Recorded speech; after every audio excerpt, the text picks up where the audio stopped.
the Comfort Fund. Giant steps are what you take, walking on the moon. I hope my leg don't break, walking on the moon. We could walk forever, walking on the moon.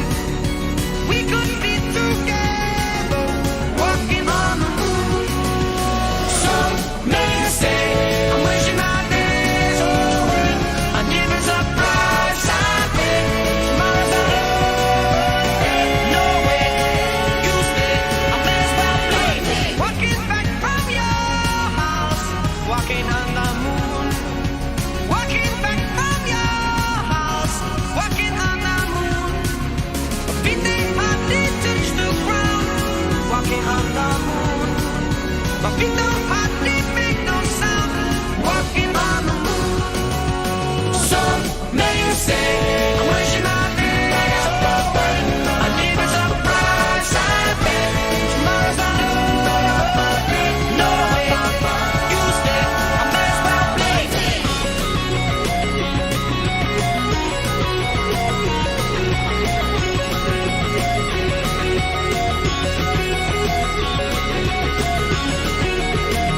We'll keep it up. We'll keep it up. Keep it up. Giant steps are what you take, walking on the moon. I hope my leg don't break, walking on the moon. We could walk forever, walking on the moon. We could be together, walking on the moon. Keep it up. Keep it up. Keep it up.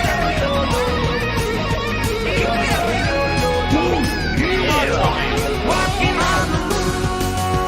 Some may say, I'm wishing my days over. I need a surprise I pay. Tomorrow's no way. You stay. Love me. Keep it up, yo, yo, yo. Keep it up, yo, yo, yo. Keep it up, yo, yo, yo. Keep it up, yo, yo, yo.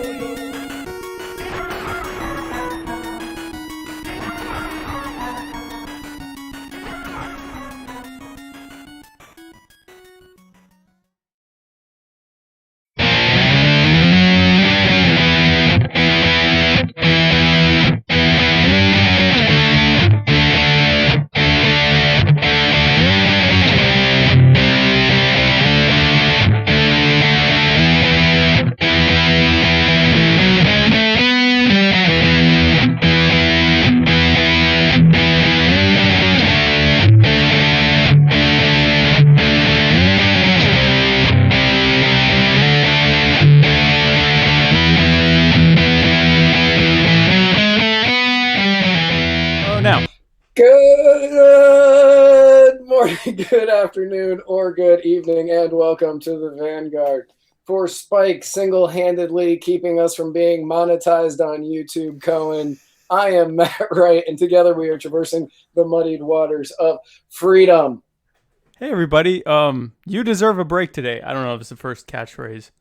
We can start using like copyrighted mottos too. Right.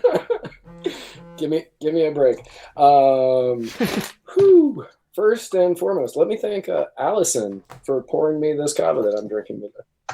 Allow me to thank Canada, both for this real water and for making us an hour and a half late. Bulavanaka. Bulavanaka.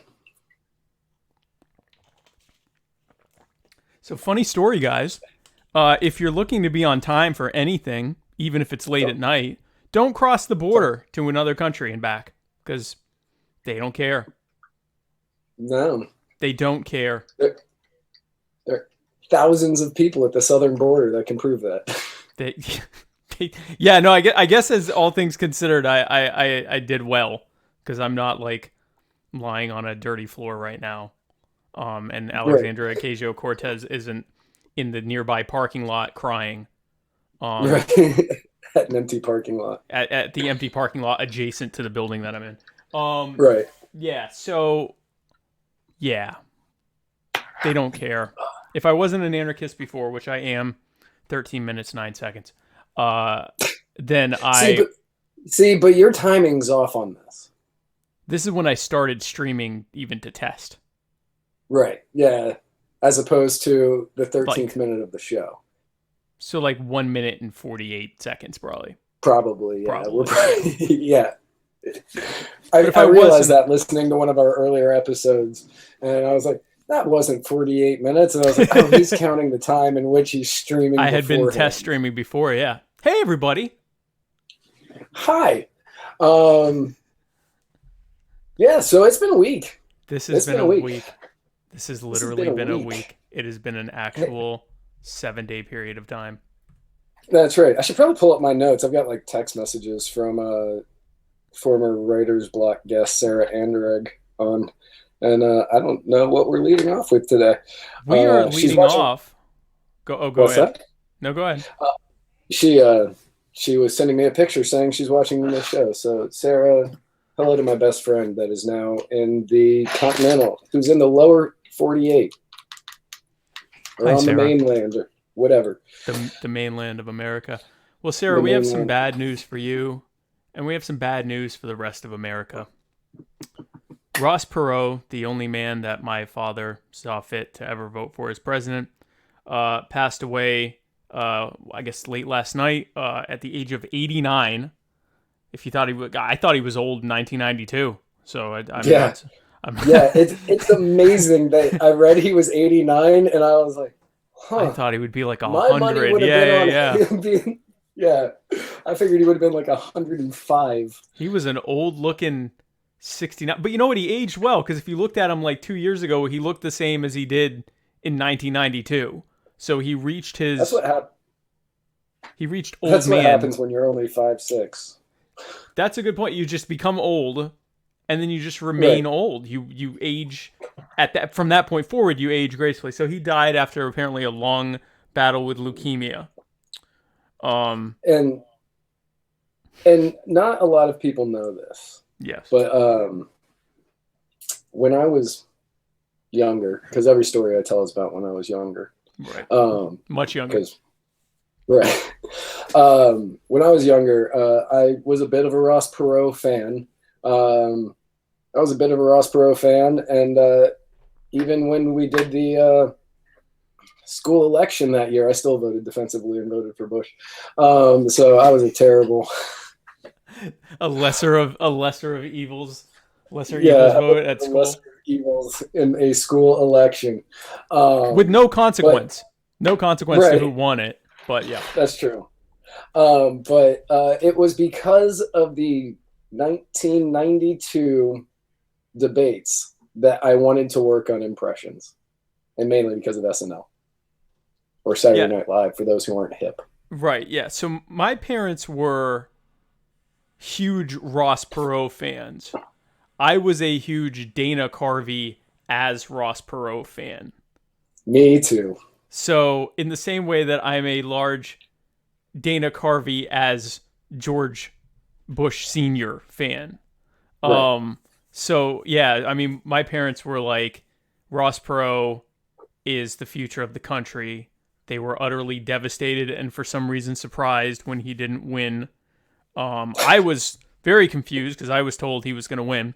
I was told he was not going to win. I was assured of that. They were like, he's not going to win. My parents were like, no, it's gonna be Bush. Bush is going to get reelected. And then Dan Quayle will probably follow after that. Oh, wow. Imagine that timeline. Yeah, they were wrong. They were wrong. They were wrong. But yeah, wrong. So you know, they were very. We were all just shocked that Ross Perot didn't become president in a major landslide, and especially after he dropped out and then came back in. But yes, no, I'm a large Dana Carvey as Ross Perot fan. Thankfully, Dana Carvey is still alive. Unfortunately, it would be in bad taste for him to impersonate him in like the next few weeks. Would it? Because really, the first 5 minutes of this thing is that I was planning on doing it. What? Can I finish? Can I finish? Can I finish? If we pass NAFTA, there's going to be a great big sucking sound coming from Mexico. Can I I had finish? zero. Can I finish? Literally, Can I finish? all I remember from the skits was him saying, "Can I finish? Can I finish? Can I finish? Can I finish? Can I finish? Can I finish? Can I finish?" I don't remember. You remember more than me, but I'm sure. Well, I was watching a bunch of Ross Perot debates today because I didn't have anything else to do. So I didn't go. I didn't have the pleasure of going to Niagara today. So I was watching Ross Perot debates, and I was enjoying him. He destroyed Gore once. He was like the Donald Trump of 1992. And oh yeah, he was compared to Donald on, Trump a lot. Yeah, he was on Larry King debating Al Gore, and Larry King was asking him questions, and Al Gore was saying something, and he was like, "I just think he's dumb." And Al Gore was like, "Are you talking about the policy or meaning?" Yes. I was like, "Yes, you go, Ross." But Ross Perot did leave each of his 11 children $9 million. Nice. That they have to give to the Trump 2020 campaign. That's all he gave them? No, that's just, I'm going to give each of you $9 million that is going to go to Trump 2020. Is that legal to give that much? It depends on how you do it. Like, as an individual, no, but if they each do it under, like, there is a way to do it. I don't know. I wish I knew how to. Well, I mean, he campaign finance laws work better. Yeah, I was gonna say he absolutely would have known. He absolutely would have known. Yeah, but yeah, so he is giving $100 million to Trump 2020 nice. as his last wish. That'll be helpful. And the Clintons can't suicide him for doing that because he's dead. Because he's dead. He's dead. He and Mike. Because he has passed. Sorry, we talked about before. Really insensitive for a guy who died yesterday. As we talked about with Michael Jackson, he found the loophole about being prosecuted for child porn is that he died. Right. Oh yeah, Chris Reynolds is saying through PACs. So. Oh, Chris yeah, Reynolds, like super PACs and stuff like that. Yeah, they'll probably give it to different PACs. The Ross Perot Can I Finish PAC. Can I Finish PAC? Yeah. Can I finish? Can I finish? Can Trump finish? Can Trump finish his 2 terms? Can I finish? Can Trump finish? Can Trump finish his 2 terms? I'm finished. Can Trump finish? Brought to you by Ross Perot. Brought to you by Ross Perot. So if here's a good timeline where the money is given to Dana Carvey to run ads for Donald Trump as Ross Perot. I would be so happy. I'd consider voting for him if they did that. I'd vote for Dana Carvey for president. Oh no, no! I'm saying for Trump. I would consider possibly throwing my vote away for Trump instead of like drawing in crayon on the machine. Hey, let's not write out Marianne Williamson quite yet. There's still a chance. Oh no! Well, hey, we got some stuff on Marianne.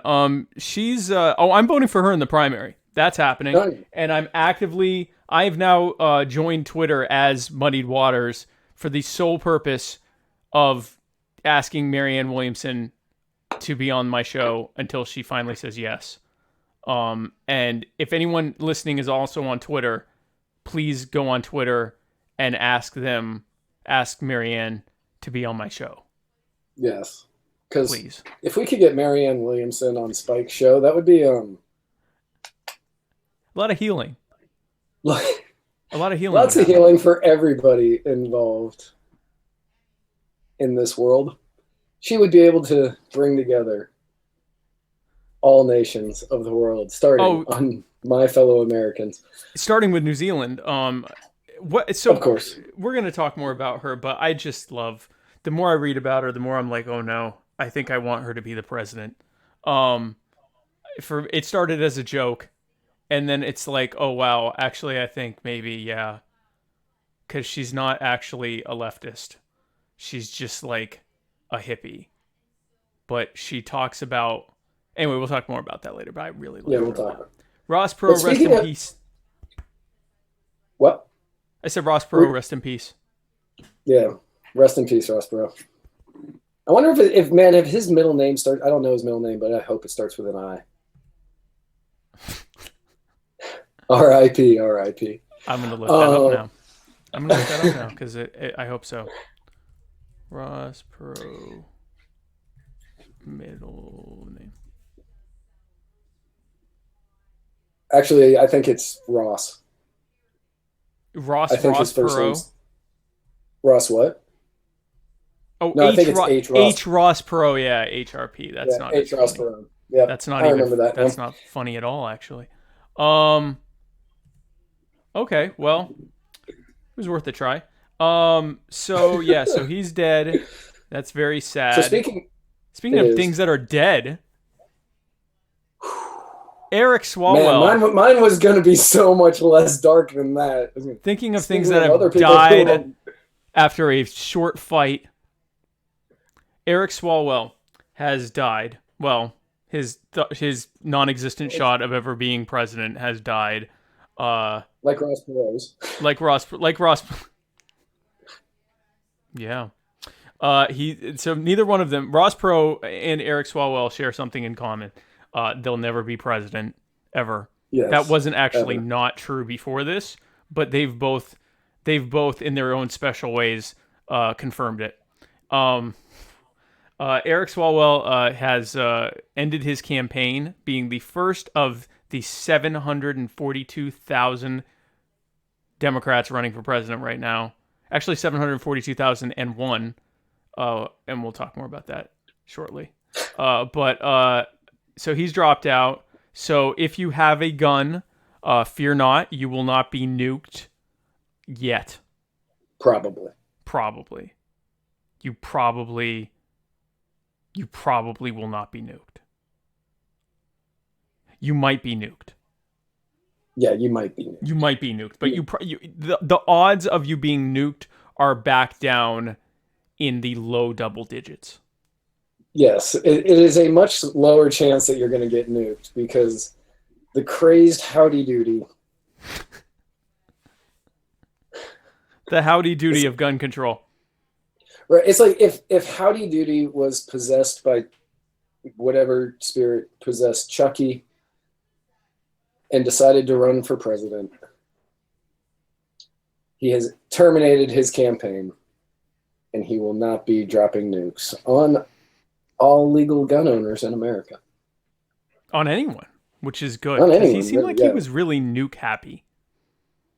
He was nuke happy. Nuke happy. Does that mean we have to stop selling our shirt? Hashtag don't nuke me, bro. No, because again, he was the only one talking about it, but there's a good chance that we still get nuked. Right. By like our own government. So, me even more so right now because I'm in Canada and there's a whole, lumber war going on. So lumber and steel tariff war could definitely go nuclear any minute, honestly. So, Mr. America, the Commie Truth, poses a good question. I'm going to say no off the bat, but was Eric Swalwell just a prop to make other Dems look less radical on gun control? And that's actually a good point. Like, I think that he is that radical. I don't think he was a prop, but I think that... he definitely made everyone that wasn't threatening to murder us all look less radical on gun control. I will say that. Because the other ones just threatened to put you in jail. And he threatened to annihilate you and everyone you know in a nuclear holocaust. Right. Which is a step up. That's an escalation of rhetoric about guns. So yeah. So he's gone. So he's gone, which is good. We have that going for us. We got that going for us, which is nice.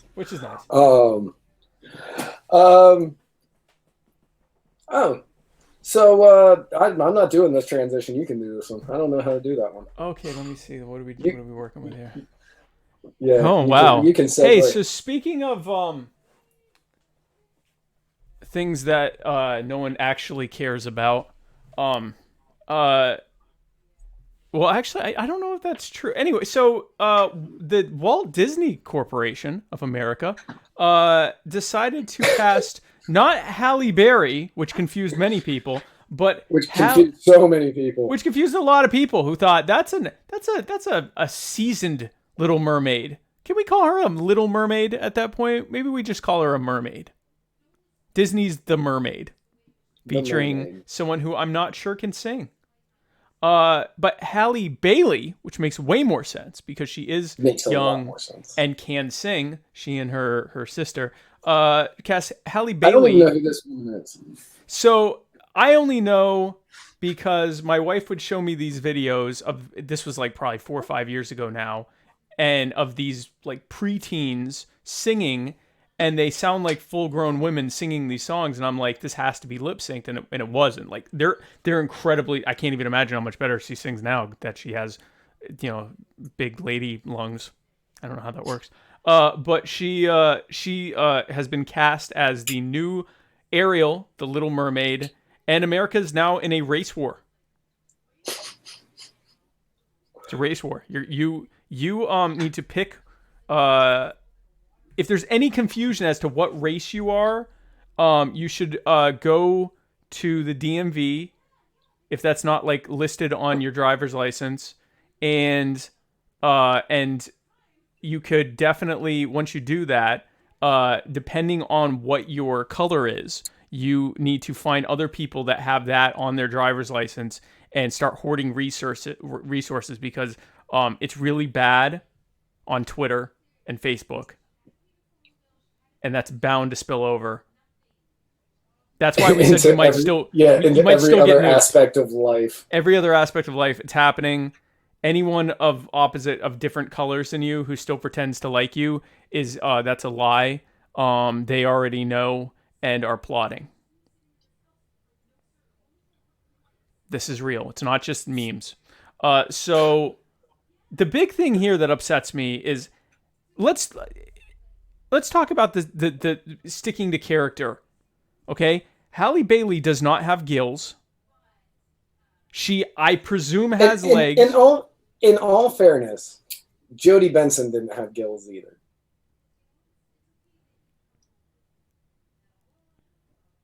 This is literally 2019. This is literally 2019. It is literally... Unless you're watching this in the future, and then we recorded it in 2019. This was literally done in 2019, and this is not okay. And it's not okay because this is a woman who is walking probably right now somewhere. Okay? Yeah. Now she does not have fishtails. Oh, you're a mermaid? Oh, okay. Hold your breath underwater for a week. So it's very upsetting, and again, the internet has been just a treasure trove of memes and angry comments about the angry comments and angry comments about the angry comments about the angry comments. I am one of the founding members of the Facebook group Christians Against the Little Mermaid. And it is now, I think, several tens of thousands strong. Mostly, it's now mostly black people making fun of white people with memes, which is appropriate for such a thing. But it's very upsetting. Some would say that something like 95% of the hashtag Not My Ariel campaign was from people getting mad about the hashtag Not My Ariel campaign. But I will say... Okay, so what I'm going to say here, since I added that note. That's why I said some would say that. Yeah. When people were like, yeah, see, this is proof that tons of white people all across America are racist pricks. not hashtag not my Ariel is trending on Twitter, Right. and they were using to prove it. They had like 6 tweets. 3 of them were from anonymous, and one of them was from something that got pulled down because it was a obvious bot account. Right. So it was just kind of like, I think most of it was people getting mad at the very, very vocal minority and retweeting that hashtag. So it started trending, and it wasn't news. Like nobody, it's a fictional, I think mythological would count creature. Yeah, it actually, I learned from one of our followers that it actually started as a story that was penned from a gay man to his lover, and the fish, I guess, was gay. I didn't vet that. I just ran with it. Yeah, you did not vet that. I just ran with that live. Little Mermaid started off as a gay the original fish story man. of the Little Mermaid.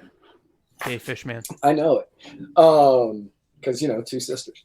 So the original story of the Little Mermaid is a very dark, very brutal, very, very traumatizing story to tell any child.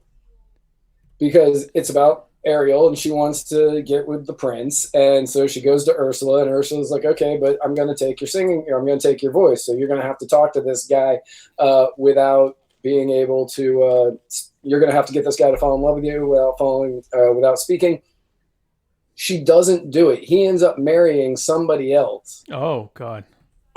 And she ends up, like, whenever she would take a step on land, it hurt because she wasn't used to it. And, like, it was just, like, this really torturous event the entire time. And she didn't get the prince to fall in love with her. So she loses her voice. She ends up losing her arms and her legs. Like, it is a brutal story. And basically it says, don't go after the person you love. Which is good advice. I mean, that's it was a very segregationist story. Let's be clear.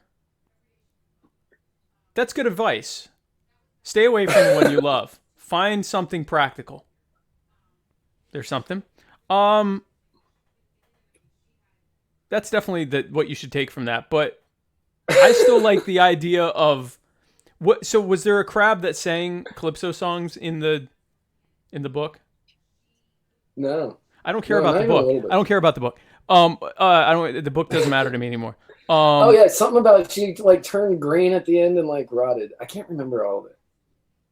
Because again, traumatic story. Well, then let's see Halle Bailey do all that. Then that'll be fun for the kids. Casey, her tongue was cut out too. Oh gosh, Casey, isn't her tongue cut out? Oh God. So looking at some of these comments, Chris Reynolds says Little Mermaid, make it a rapper name, which I actually like that. Yeah, I'm okay with that. Like Lil Mermaid. I like that. Little Mermaid. Little Mermaid X. And then what else here? Wait until all these Christians find out what the skin color of Jesus was. So that was my whole thing, was like, okay, you're upset about... So if I were black, I'd be like, why are you taking an existing character and making it black? Why don't we get a new character? Like, why don't we get, like, when they did the black print? I know nothing about Disney. The black one from New Orleans, whatever her name is. Princess. I don't know. Tiana or something. Yeah, sure. Frog or whatever it was. Yeah, it was the Princess and the Frog. Like, oh, I guess that wasn't original. But why? So make like a black, like they did with Moana. That was just like something they made. Why don't they make that for a black person? Frog Princess. Yeah. Why don't they just make like mythology for black people? But so that's what I would think if I were black. But I don't really have a problem with it because, like, even now they'll still unironically make biblical figures who are white with English accents. Like, so I'm not like, I'm just not that upset about it. And if they want to make Idris Elba into Bond, which that kind of, Bond is always this new person. Idris Elba actually is British. Like, whatever. Like, yeah, I mean, Bond, you can always come up with the argument that the code name is Bond. Like, that is your title. That's your code name. And that's why it constantly changes people. It's not that there is one person named James Bond. It's all these different people. Right, exactly. But personally, yeah. As a recovering ginger, I like that confused look on your face. How does one recover from... Okay, but go ahead. So I was born with like bright red hair, and it fell Yeah. out when I was like 2 and grew back blonde.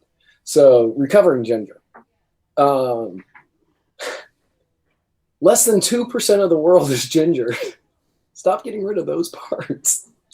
So that's a powerful statement. So I saw a meme where they're like erasing gingers from animated spots, like Mary Jane and Spider-Man. My is own black one. DNA tried to erase gingers. Well, it's a So- recessive trait. So I was born platinum blonde with like sky blue eyes, and then like at some point at I guess like 2-3 years old, it started becoming brown, and now my eyes are like a bluish green. So they're trying to erase our culture and our heritage, and this is when the 14 words come to. Nope. Oh, So Jesus. so no. Nope. So no. So yeah, so that happened. It was terrible. We might get nuked. Like so there are many reasons that we could get nuked, and one of them is this thing with the fish story. This just kind of underscores how like easily. So there weren't a lot of people that were truly offended, but all of them commented on our memes. Like all of them commented their anger at their history being erased because of an animated fish from the 90s not being a redhead anymore, a white redhead anymore. And I came up with the campaign that we make Ursula be Wayne Knight, Newman from Seinfeld. Yeah. Because why not? Somebody recommended God, what is that? Like that chef's name that's always angry? He's like in Hell's Kitchen or the name of that show. I'm picturing him and can hear his voice. Chef. Yeah, he's the angry British guy that's always yelling. He's like, he puts the piece of bread on either side of somebody's head, and he's like, "What are you?" And she's like, "I'm a stupid sandwich." Or whatever. Yeah. Hold on. His name is Gordon Ramsay. Yeah, Gordon Ramsay to play the angry cook or angry chef in The Little Mermaid, and I'm like, See, you know I what? like that. Yeah, I would watch it just for that. I would watch it for that. Why not? And you could have I'm trying to think of someone for the crab. I think the crab's been. You could have Louis Farrakhan, the king of Calypso. Oh my god. He's the original. He's one of the original Calypso artists. You could have two of them. One is Louis Farrakhan, and the other one is what's the other guy? Bobby McFadden. No, well, sure, but no. Terry McFadden. Wait, Bobby McFadden. Not neither. Bobby Belafonte, McFadden. Harry Belafonte, and Louis Farrakhan as the two crabs. This is a romp. A playful romp for the kids. A playful child romp. A playful child romp for the kids. You know it's going to be good for the family. It's good for the family. Louis Farrakhan. He's actually he's a very talented musician. He's like Is he really? Yeah, he was one of the Calypso. I'm not joking when I say he was one of the kings of Calypso, him and Belafonte and all of them. And then he became the head of the Nation of Islam. But no, he's an incredibly talented musical artist. That people don't realize that. That's why I'm not joking. If you really wanted to continue pissing off white people while simultaneously bringing musical joy to millions, hashtag, what's the crab's name? The crab's name is Louis. Isn't the crab's name Louis? What's the crab's name? I don't know. I haven't seen that movie in Little Mermaid crab. like 30 years. Sebastian. I hereby move, for whatever it's worth, Louis Farrakhan for the crab. I'm going to post that tomorrow. That certainly will not get me unfriended by anyone. Definitely no one Jewish. Yeah, no, I'm a fan of it. So that happened. Hopefully we'll be able to all not die. And speaking of farcical things that don't really matter, stupid things that happen that are related to aquatic animals of different kinds. We did a very important poll here at Muddy Waters Media, and by we I mean me, with Jason and Matt visibly horrified. Yeah, I did a that's poll. accurate. I did a poll, and I didn't tell him either. This started It just as came up on my feed, and I was like, This- "What is this?" So this started as a conversation with Sam Coppinger of neoliberal, what is it? Libertarian memes for neoliberal teens, and say that 10 times fast. And he gave the correct answer, which I won't tell until we come to the final results, which will be tomorrow. But so I did a poll where I asked, what would you rather fight? An elephant-sized turtle or 5,000 turtle-sized elephant? And to be clear, this is a box turtle. So it's a box turtle. If it were a snapping turtle, that would be simply unfair for many reasons. It's a box turtle, but it wants to kill you more than anything it ever has or will want in its short life. And the same with the elephants. So the elephants are the size of a box turtle, each of them. There's about 5,000 of them. There's actually exactly 5,000 of them. And between them, they share collectively the strength of a full-sized elephant and have the speed of a small dog. So they're not. Are they organized? Yes. No, they're organized, and they too want to kill you more than anything that any animal could be expected to want. They want. So are they like ants like organized, or are they like just people organized? Because ants organized is much more terrifying. I believe that elephants organize very well. Do So they? I don't know. They seem to have had a rough go of it recently. But I think, let's say ants, like they're swarming. They're coming for you with their tiny, cute little tusks. And the problem with both of these is that they're both adorable in their own special way, and yet they want to kill you. Now, as a bonus, you cannot have any kind of guns or explode. Because people are like, oh, well, I'll do either one. I'll just kill them with my AR. And that, no. So for your weapon, if you choose to have a weapon, which I would recommend, you can either have a large stick with nails on it or a large nail with sticks on it. And it doesn't really matter which you choose. That's a secondary poll that we will never do. But the question here was very clear. Would you rather fight an elephant-sized turtle or 5,000 turtle-sized elephant? Elephant-sized turtle. It was neck and neck for a while there. I don't know how closely you were following it. I was following it very closely because when I saw it, I picked elephant-sized turtle, and I was sitting next to superfan Casey Neff, and she was putting forth a very terrible argument for 5,000 turtle-sized elephant. Okay. And so we were debating this, and luckily the questions were being answered in the comments for us because she was asking me questions, and I was like, I don't know, this isn't my poll. Spike just did this. Spike went rogue and posted this, so I don't have answers. Oh, look, they're all here. People have been asking. And I was answering because I was there. I'm like, I'm not just dropping this poll and going about my day. There are questions that are going to need to be answered. And it's part of my axiom that the more ridiculous something is that we post on our page, the more engagement it gets. And this is proof of that.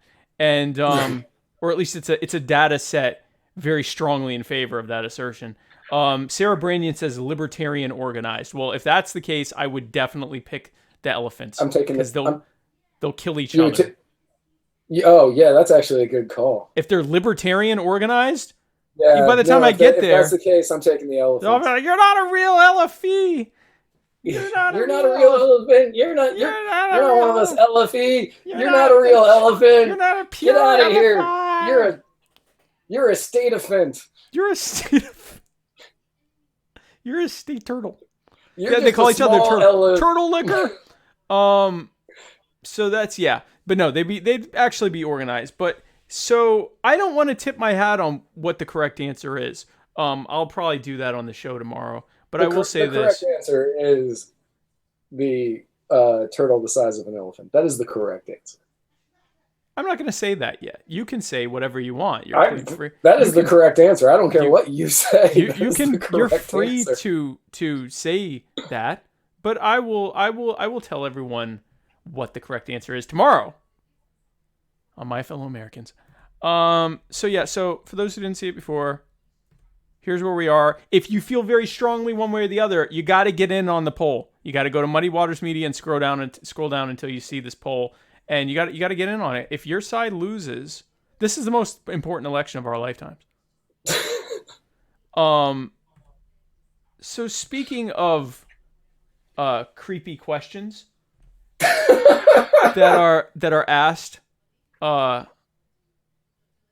yeah, okay, I'll go with that. So our good old friend, was it Jeff Epstein? Listen, first of all, before you continue that sentence, he is not a good old friend of ours. Yeah, no, we are against rape. We have never met him. We don't want to meet him. No, we definitely don't. We here at Muddy Waters, getting roped in with those at the Muddy Waters of Freedom are strongly against rape, especially rape of children. We have been pretty clear for a long time and vocal about the fact that we are not. You can't do that. Don't do that. No, you can't. Do not do that. Do not do that. So is it Jeff? What Jeff. is this? It is Jeff Epstein. It would be. That's probably the Jeff that has the nuke. Jeff Epstein has been charged in sex trafficking and conspiracy to commit sex trafficking. You did these notes, so you probably know this a lot better than me. I just know he has Pedophile Island. I don't really know all the details. He does have Pedophile Island. It's not called that, though. That's not what he calls it. Oddly enough, didn't Officer, name it Pedophile I can Island. call it whatever I want. That's my First Amendment right to call it Pedophile Island. It doesn't mean I'm a pedophile. So according to court documents, he is being charged, and he has preyed on dozens of victims as young as age 14 when the federal officers raided his New York house, apartment, something. His domicile in New York. Island. New York Island. As he was landing from Paris, they found just a buttload of CDs, CD-ROMs, filled with nude photos of underage girls. CDs? CDs, yeah. I mean, safer than the cloud? I don't know. Not DVDs.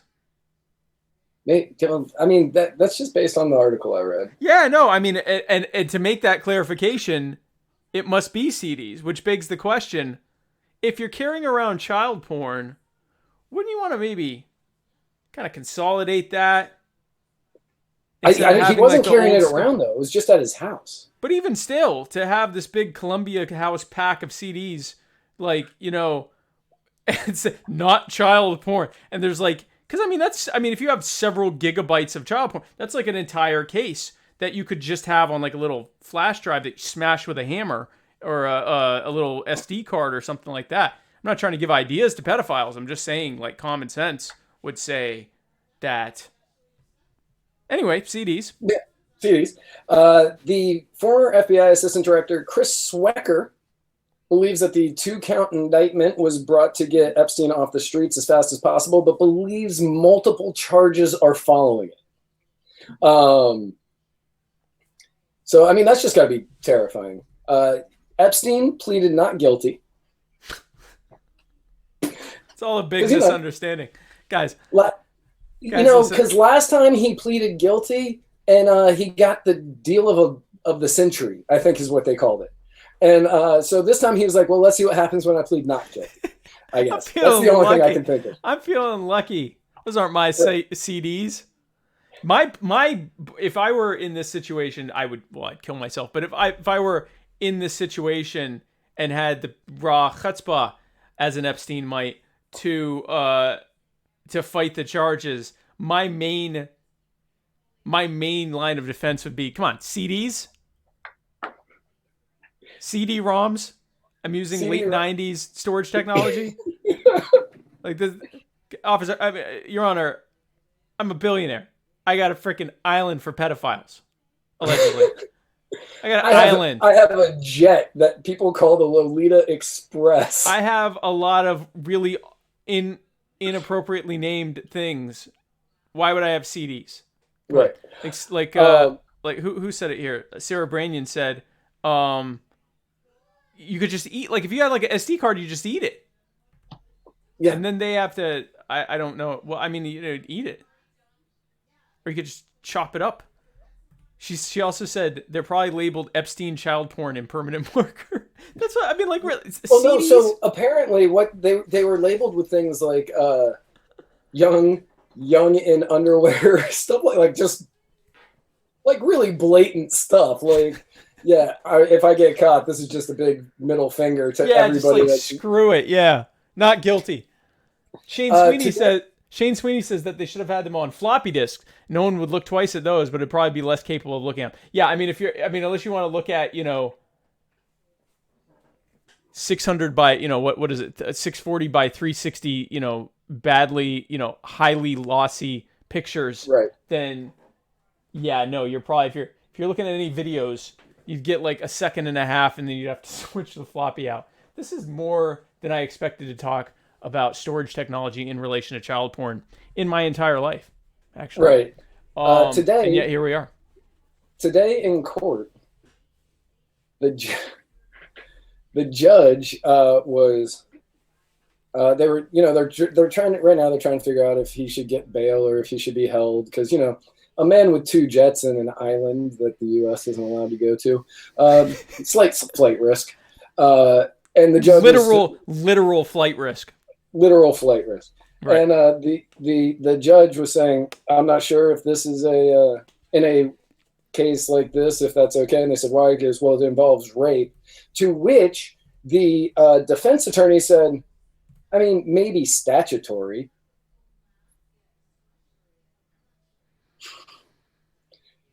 Yep, that's their defense right now, apparently, is maybe statutory. We'll find out. So this, since we're on a libertarian show, their defense is, what if the child consents? I wish I still had that article pulled up on my phone because I was reading it right before the show. But yeah, I know who shared it though. But yeah, the defense attorney said maybe statutory, and I said that is the bravest, most ballsy, insane thing anybody could possibly ever. Not rape. Not rape. It's not real rape. Because, you know how some of these kids are. Oh, my Lord. Yeah. That is some breaking news. Jeff Epstein running for the Libertarian nomination to be president. So, yeah, to Reed Wintergarden. Reed Weingarten, the lead attorney for Jeff Epstein, created a stir during his client's arraignment hearing by seemingly shrugging off the fact that some victims, simply because of their young ages, were regarded in the eyes of the law as rape. It's only statutory, he said. Is that what he actually said? According to the Washington Times. It's only statutory? Yeah, according to the Washington Times. He said that Epstein was only guilty of maybe a lot of prostitution, Weingarten reportedly said. The judge shot back, isn't it rape if the girls are underage? And Wintergarten said, well, statutory maybe. In court. During an arraignment hearing. Statutory maybe. Maybe. Now, if he had Chris Reynolds. Chris Reynolds probably. I don't think Chris Reynolds would take it. I don't think Chris Reynolds. Yeah, I don't think he'd take this, nor do I think it's in his wheelhouse to take. As everybody knows already, Uh, Epstein is very well connected. The people who have been listed as being friends with Epstein include Trump, Bill Clinton, Kevin Spacey, Prince Andrew, and many others. Trump reportedly had been on the Lolita Express twice. Some reports I saw said once, some said twice. I'm going twice just because that's what, err on the side of caution, I guess. Right. And Clinton, 26 times. 26 times Bill Clinton was on the Lolita Express. To Pedophile Island. Now, if anybody's friends with Spike, he posted something today saying, "Can anybody do a Hillary Clinton impression?" Shane offered to make lizard noises, which I would have been close. I'd have been fine with that. Yeah, but I had this really great bit lined up, and it was going to give me a chance to use my Bill Clinton, which I don't get to use often anymore. I'm sorry. So I'm going to use it anyway. Okay, do it again. But okay, you're going to have to play Hillary in this. Okay. Okay, so just talk normal, and I'll be Bill, and so it's a phone call or something between the two. Do I have a script? Is this we're ad-libbing? No, we're ad-libbing. I mean, okay. I'm not ad-libbing. I figured this out a while ago. Okay, so I'm ad-libbing. Yeah, you're okay, ad-libbing, good. But you're better at that anyway. Sure. I'm calling you. What? Ring, ring. Hey, Hillary. I got some bad news. Oh no, what happened? Remember that fella that used to handle our mutual fund, hedge fund? That Epstein fella? The pedophile, yes. Yeah. Well, he was indicted today. And you know that I took 26 trips with him down to that little island of his? Yes, I'm aware of the trips. So you know that thing that you're real good at? Mm-hmm. You got to make him commit suicide. Yeah. I'm very sad already about the impending loss of our good friend Jeffrey Epstein. Yeah. Otherwise, people are going to keep just saying that, people from Arkansas just like having sex with underagers.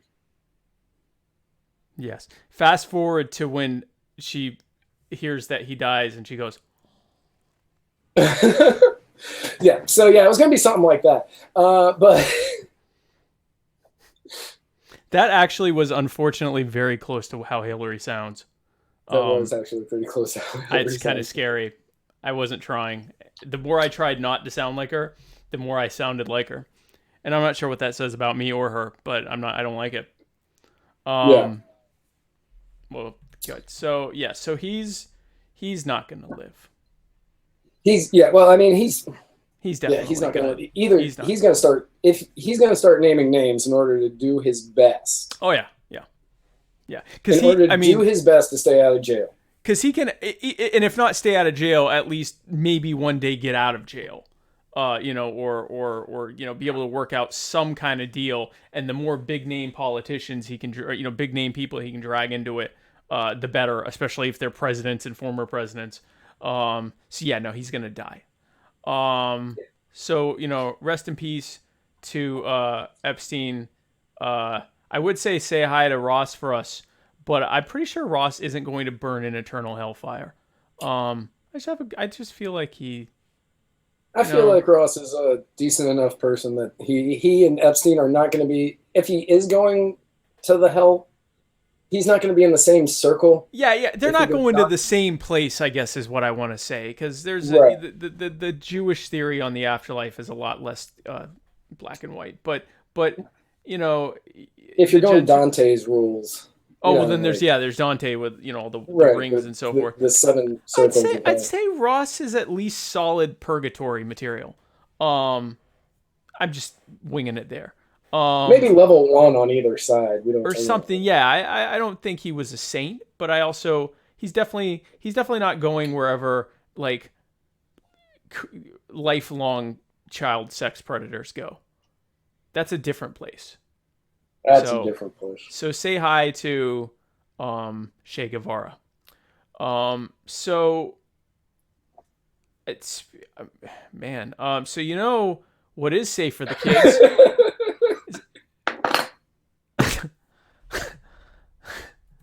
is I mean, I have nothing here.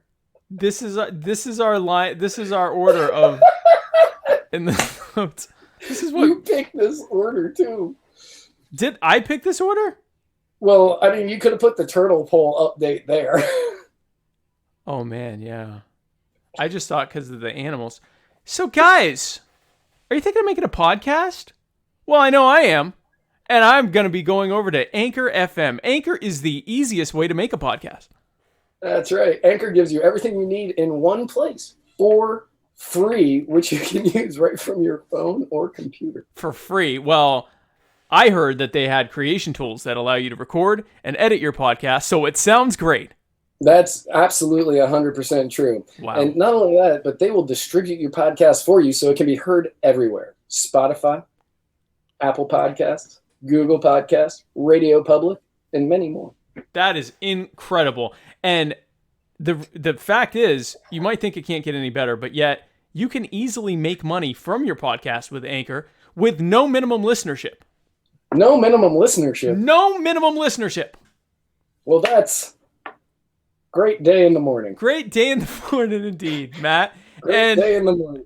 So guys, if you're also on a great day in the morning, then be sure to download the Anchor app or go to anchor.fm to get started. And in fact, one of the very cool features besides paying you that Anchor has is that your fans can donate to you, and they can also do a thing that I'm pulling up where they got the old voice. So not only does it act like a Patreon where people can give you money for doing the quality programming that you come to know and love, but they will also leave you voice messages that you can answer to right on the air. And so we have some messages from the beautiful and talented personal injury attorney, Chris Reynolds, attorney at law, who is the first one's anonymous. We have two from Chris Reynolds, attorney at law, and then a third one from an anonymous source that we don't know. And so here's the first one. It's definitely not Chris Reynolds. It is someone other than Chris Reynolds, attorney at law. It is completely anonymous. But here are the two from Chris Reynolds. Personal injury attorney Chris Reynolds here with your weekly Buttigieg break. Wanted to see if we could talk a little bit about executive privilege, executive orders, and the like tonight. We're hearing more and more about that, with whether it's regarding the Senate not wanting to authorize military action, or more recently about a question on the census. And I'm seeing more and more people argue and debate, whether it's in real life or on TV or on the internet, about whether or not, a president should be able to do these sorts of things or not. And I don't know that many people really know the theories and reasons behind why we have even just this division of powers, and what executive privilege actually is, and the historical context of that. So anything like that would be much appreciated. Thank you. Bye. Well, thanks, definitely, Chris Reynolds. So I don't know if you have anything that you want to say on this. I have quite. This might surprise you. I have quite a bit to say about executive orders. Well, so what's executive privilege? You can do it because you're the president. Executive privilege came in it was allowed by the Supreme Court during U.S. versus Nixon, meaning that when you subpoena people from the executive branch, that they can say, no, I don't have to show up because of the separations and powers of government. Right. So that's when they're like, yeah, I'm going to subpoena you to the Senate hearing. And they would say, no, we don't have to go because we're a different branch. We're the executive branch. Screw you. I'm not doing it. Which is definitely the checks and balances that the founders had in mind, for the president to just be like, no, I'm good. I'm good. I'm busy. I'm good. Nah, I'm going to not do that. I don't know if you know what I got going on over here, but got a little bit happening. I'm the president, yeah. So But go a ahead. lot of people get executive orders and executive privilege mixed up. Right. Because executive orders is, I'm just going to, okay, we need this done, so I'm just going to sign this. And a lot of times not historically, but a lot of times it's been used as a just something small kind of thing that everybody's going to agree on while the Senate and the House were on break. And it's just like, okay, we're just going to do this and then we can pass the law later.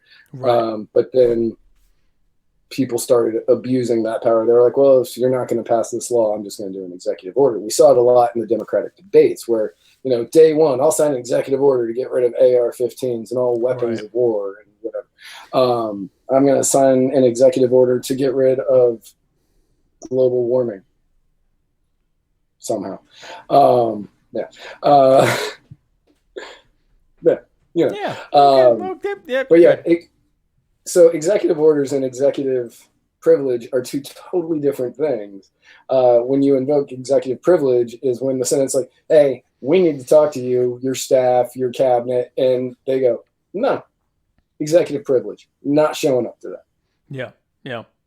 And so with the executive orders, the two biggest ones that are in discussion right now are the ones related to, actually I guess the three biggest.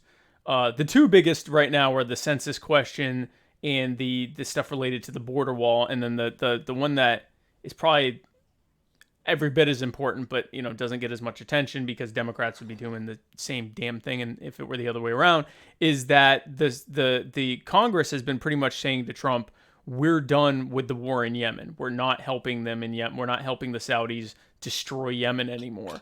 And he just keeps vetoing it and, passing executive orders going around them. Right now, the big thing, the hottest contention thing, is this ridiculous citizenship question thing on the census.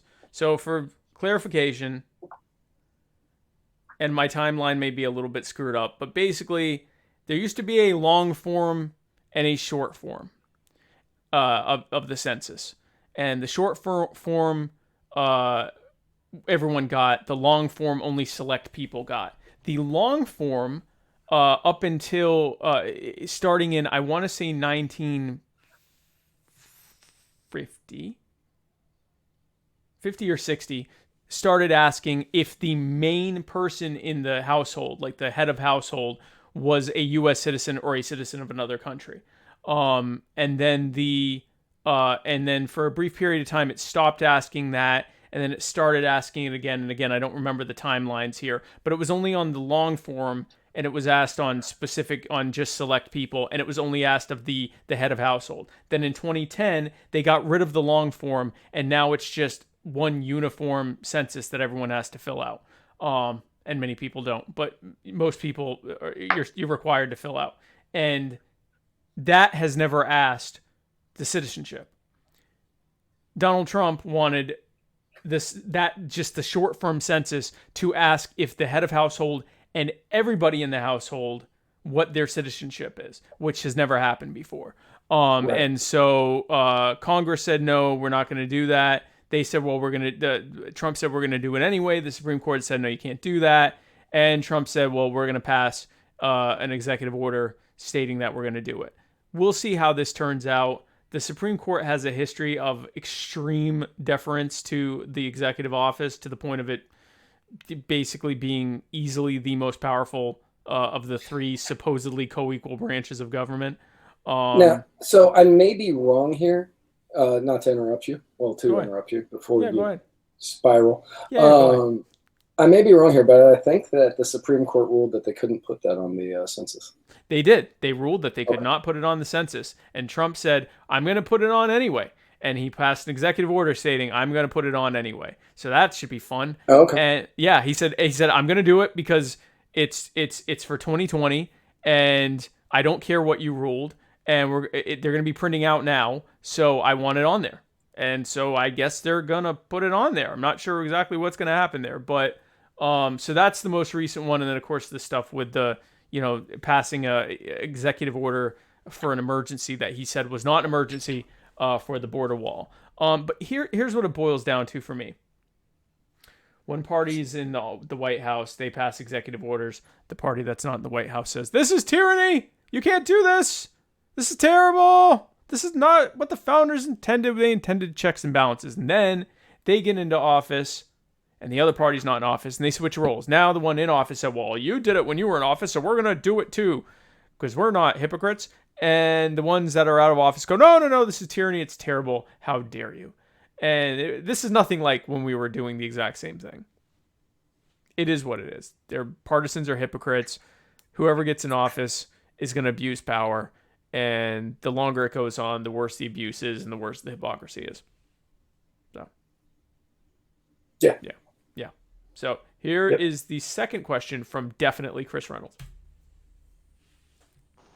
Personal injury attorney Chris Reynolds here with your weekly Amy Klobuchar corner. And Are we I wanted doing this to weekly? make an observation and see if the guys had any thoughts on this. One of the more unique aspects to the Trump presidency that I have seen so far is the overwhelming support by evangelical Christians. Mostly, and that's where he's getting a lot of his support in the Heartland and Midwest and all of that. But as someone who grew up in Christian churches and knows the Bible extremely well, it just seems so much about what Donald Trump does and believes and says seems to be so antithetical to the Christian religion that I just don't get it. And there's been a lot written about this, but I didn't know what you guys, if you guys had any thoughts about that and could maybe help us understand that a little better. Thank you. Matt, you grew up Christian, so I'll let you start off on this one. Yeah, I'm the lost soul of my family. So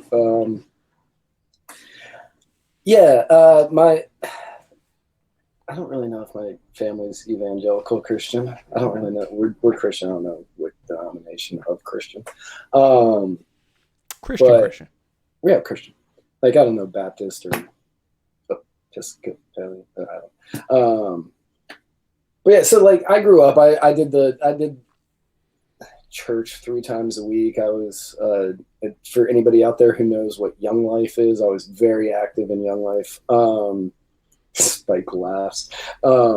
I've heard of it. That's why I yeah. A little I was really active in Young Life, and they had an offshoot group called Campaigners that I was really active in. And at no point did they address what denomination this was? Well, Young Life was a non-denominational thing. Oh, okay, fair enough. So the church we went to was the Evangelical Free Church. Mm-hmm. But it was sort of like a non-denominational church where you just talked about God, I guess. Right. I didn't pay attention a lot, as you can plainly see. But a lot of people are very much on the Trump train that you wouldn't think would be, because one would not think. Yeah, because of a lot of the he was a Democrat throughout the 90s and part of the 2000s. He switched over. He cheated on his wife, the first one, and the second one, and the third one. Wait, yeah. Also, he's had 3 wives, and cheated on all of them, and has multiple. Like, I mean, he's a freaking sexual mess. He is a sexual mess. He's crass. He's rude. I don't get it. I really don't get it. I think that evangelical Christians, and I believe that they are typically Republican, and they support anybody that has an R after their name. Yeah. Just like I assume, and this is a very wide assumption, less wide than that one, but anybody that's vegan supports somebody with a D after their name. Up until the Socialist Party becomes a thing, and then they'll support anybody with an S after their name. But I think that the evangelical Christians believe that the Republican Party is fighting for what they believe God wants. And the main thing that God wants is for abortion to be illegal. So if that's like God's main thing. God's it's like- main thing is like make abortion illegal and stop the gays. Right. So anybody, That's what God any- created humans, was to stop the Right. gays and stop abortion. any politician who's out there saying that he's going to make abortion illegal, the evangelicals will glom onto Yes. and say, this is our guy. He's fighting for God. It doesn't matter that he was on tape saying, grab him by the, or that he had countless affairs with porn stars and with other, while his wife was pregnant, and that he had 3 separate marriages, and that he doesn't respect the sanctity of marriage, and that his wife was posing nude on magazines before they got, like, none of that matters. With other women. With other women. None of that matters as long as he is pro-life. Or at least he says he's pro-life. As long as he says he's pro-life. Because, again, keep in mind, the U.S. government is still fully funding Planned Parenthood. All of the intrigue about, we're going to stop abortion, and he shows up to the anti-abortion rallies and they cheer him on, and he says, oh, it's so terrible what they're doing to the babies. I'm going to keep funding it. And every Republican votes for it. In fact, Rand Paul recently was talking about the hypocrisy of so-called pro-life Republicans that, first of all, don't follow through on their pro-life anti-abortion agenda, and second of all, don't seem to be pro-life when it comes to any of the brown people that are murdered every day by the U.S. military, or we go on and on about what pro-life means. But this speaks to a bigger problem that I see, not just with Christians, but people of faith in general. And I'm going to use a quote from the Bible. I'm going to use a quote from the Bible, from the Christian Bible. This is 2 Timothy 4:3. I think that means chapter 4? Chapter 4, verse 3. Verse 3 of the Bible. For the time will come when people will not put up with sound doctrine. Instead, to suit their own desires, they will gather around them a great number of teachers to say what their itching ears want to hear. So, they want to echo chamber. Yeah, it's echo chamber. So, I have watched a lot of online and TV pastors, and my God. You get everything from God's going to pay your rent to, you have haters? Well, so did King David, because you're definitely just like King David, you guy, schmuck who's watching this. It is incredibly, I'm convinced that the vast majority of self-described Christians are probably, if you drilled them on biblical canon, if they believe it, they'd say no. But there's either they were born into it, or it's just they're in an area where socially you kind of have to be, or you just God equals love and Jesus equals love, so I'm a Christian, or you've got some pastor who's blowing smoke up your ass all day long. And this is not specific to Christians, but this is the overwhelmingly self-described Christian country. So we are where we are. I'm sure Muslims have similar problems, and Jews have all sorts of problems that, whatever. But this is a problem that you have people that are, from what I've read of the Bible, Jesus was as close to being an anarchist as one could be without being stoned to death immediately for it. He didn't use money. He told everyone around him to give up everything and follow him. He refused to give straight answers to the religious and political authorities ever. The guy was pretty hardcore agorist, and he was not Republican Jesus. Yeah, he's okay with you defending yourself and having a weapon or whatever, but he was not Jesus didn't want you to bomb all these countries, guys. No. That was not his thing. That was not. When Jesus, I think it was Jesus. It's been a while. I'm gonna see if I can. So one year, I actually had to give a speech. Frank Wolf, Representative Frank Wolf. Okay. He was the local rep in Virginia where I grew up, and he and I were both speaking at an event, and I was speaking after him. And so I went up on stage and I said, I'd like to thank my undercard speaker, Representative Wolf. And Nice.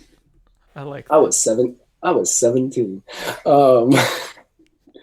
But so, and I was giving a speech on why I would never lose my faith. I didn't have foresight back then, but so when he said, you know, you are the flock, I am the shepherd, go out and make, God, it's been so long, go out and make whatever of men. Disciples, yeah. One of my lights just went out. That's weird. See, take the Bible seriously, Matt. I know he said something about you will be fishers of men. Yeah. So, and they were like, well, yeah, but give us our fish back. And he's like, no. Yeah, he's not saying go out there and murder everybody that doesn't believe this. He's not saying go to remote islands where you going there may, you know, kill everybody there. Because, God, what island was that? Do you remember? Which island? The kid that went to the island and nobody had been there in like 10,000 years, and he went there to like do a mission trip, but nobody had been there in 10,000 years. Oh God, the guy, and and he got like speared out. They aired him out with their spears. Yeah. So when God was saying go out and be fishers of men, he wasn't saying, you know, go out and force these people to love me. He gave everybody free will. Like, if you believe in this, he gave everybody free will. He gave each and every one of us free will. And he could have made all of us. He could have made every single person love God and just be little Christian robots that are out there. You know, John 3:16. So for God so loved the world that he gave his only begotten Son, and he whoever believeth in him shall not perish and have everlasting life. And we just kind of like really that would be our pledge of allegiance. And good job, you know, we'd all be like tiny little Tim Tebows who can't play football as well, I'm not really sure where that stands. But he didn't, if you believe in this, he didn't do that. He did that because we all have that choice. We have the choice to believe in this or not believe in it. Right. And it is not on any single person to force that upon somebody else. If you want to introduce it to them, you can. That you're absolutely fine to do. But it is not a reason to not be friends with somebody. It is not a reason to write somebody out of your life. It is not a reason to try to enact violence on somebody or a culture of people or anything else.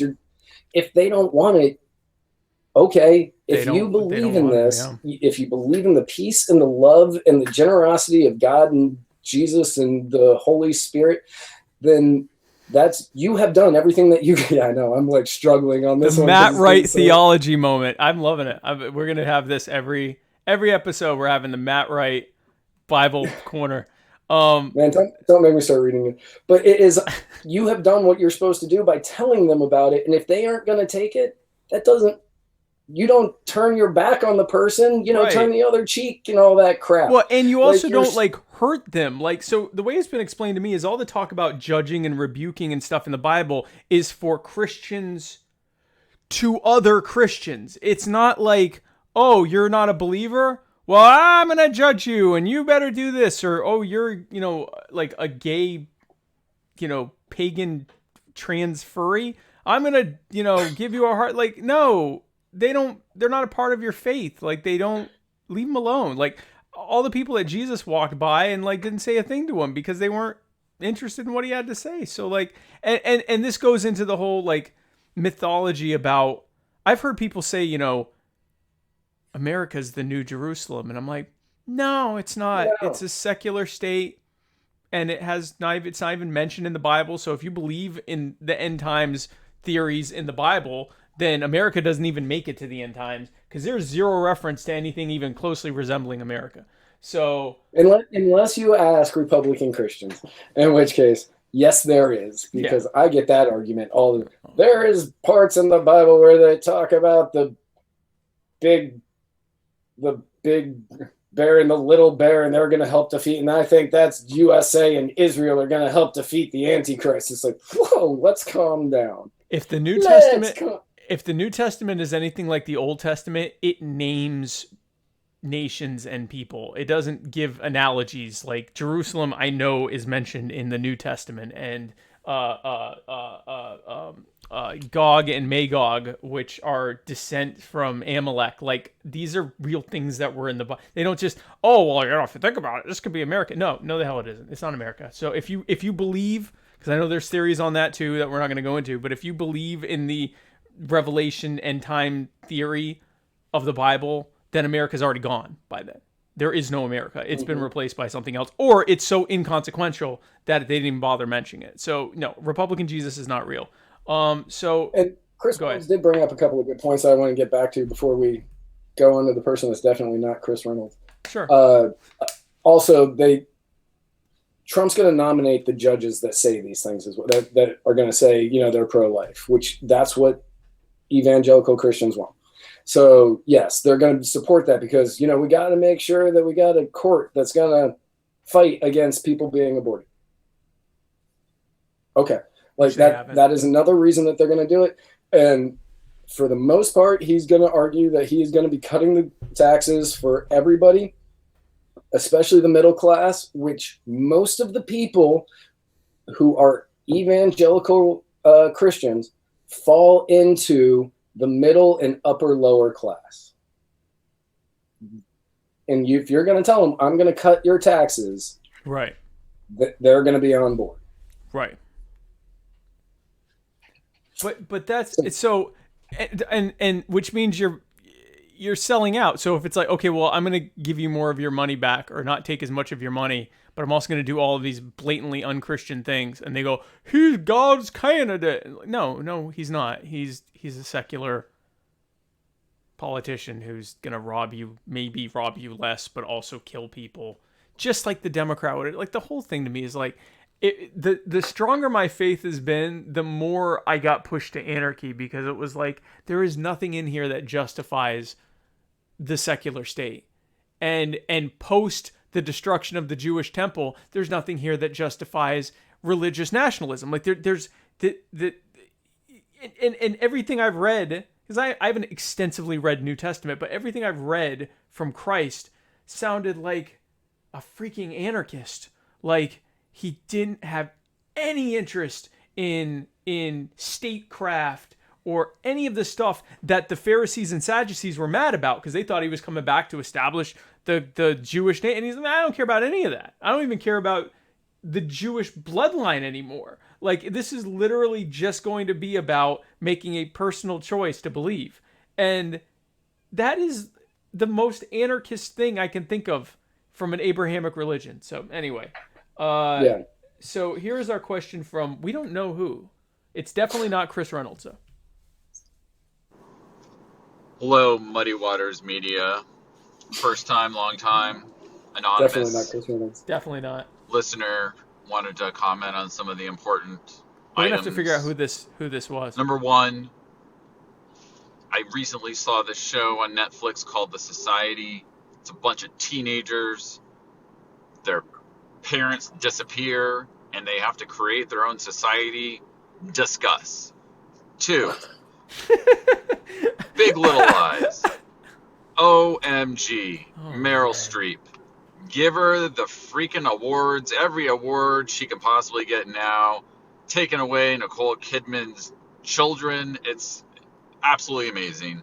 And I can't finish this without number 3, Stranger Things. Finished it up this week, and absolutely amazing. Must see. Don't worry, I got you. Hey guys, whoever this anonymous person is, I don't know how often you watch the show, but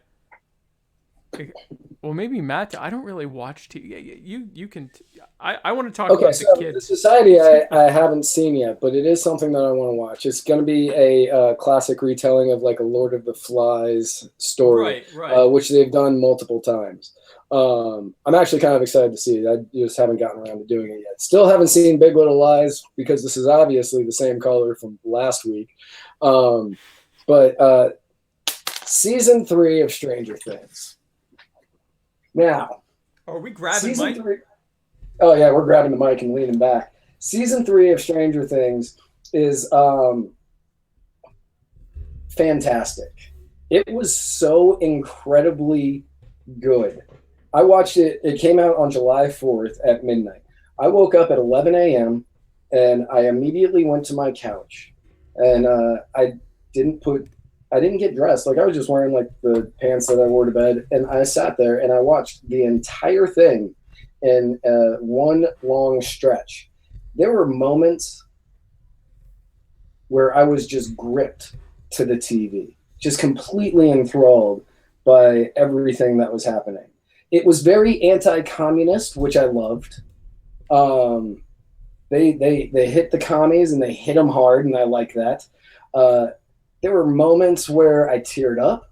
There were moments where I yelled at the TV in anger because of what they did. It was so incredibly good. If you haven't seen any of the Stranger Things, watch them all. But they've done 3 seasons. This is the second best season. Season 2 was really good, but season 3, I think, edges it out a little bit.